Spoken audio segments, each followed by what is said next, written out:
नमस्कार मित्रों, मैं प्रोफेसर डॉक्टर दिनेश गुप्ता। मेरे साथ यहाँ पे कसोदन बिरादरी के कुछ बुद्धिजीवी बैठे हुए हैं। सभी के साथ तो बात नहीं हो पा रही है, लेकिन जितने लोग बैठे हैं, हम लोग यहाँ पर एक प्रोग्राम में आए हुए हैं, भगवान भाई के एक प्रोग्राम में।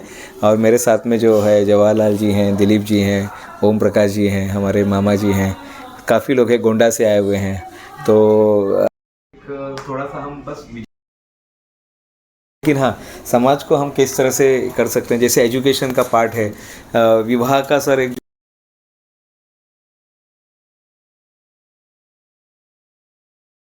जो विवाह के या कुछ ऐसे मसले की बात करने से ही बात बनती है। जब तक हम बात ही नहीं करेंगे तो कैसे कौन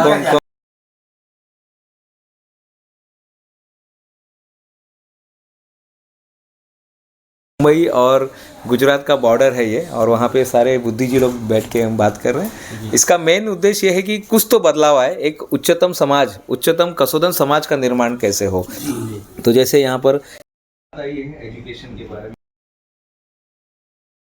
ये एजुकेशन जो है, देखिए विवाह सही एजुकेशन, एक जन तो आप बहुत पढ़ लिख रहा है, लेकिन दूसरा अगर नहीं, एक चक्का जो है ट्रक का है, एक चक्का रिक्शा का है, तो हाँ, तो और ऐसे ही कई बार हो जाता है। इसलिए अच्छे अच्छे लड़कों की, अच्छे अच्छे लड़कियों की, बहनों की शादी कई बार गैर बिरादरी में हो रही है।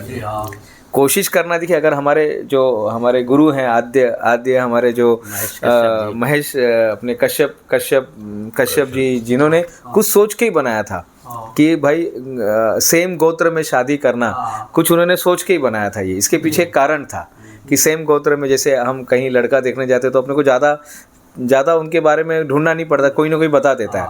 अगर हम दूसरे बिरादरी में जाते, ऐसा नहीं है कि आप जा सकते, कहीं पर भी जा सकते, कोई, हम खुद भारतीय हैं तो हमारे लिए कुछ ये नहीं है, हम भी कानून को मानते हैं।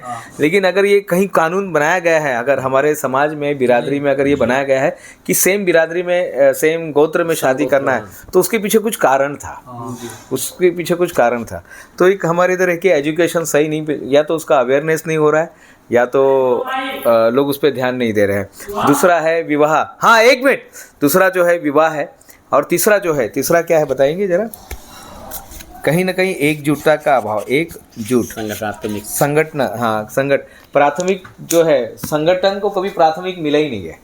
यानी बहुत सारी संस्था बन गई, जिसको देखो, अगर मेरा दिलीप जी के साथ अनबन हो गया तो मैंने एक नई दुकान खोल दी, मेरा बाबू जी के साथ अनबन हो गया, मैंने फिर नई दुकान खोल दी, मेरा ओम प्रकाश जी के साथ अनबन हो गया तो मैंने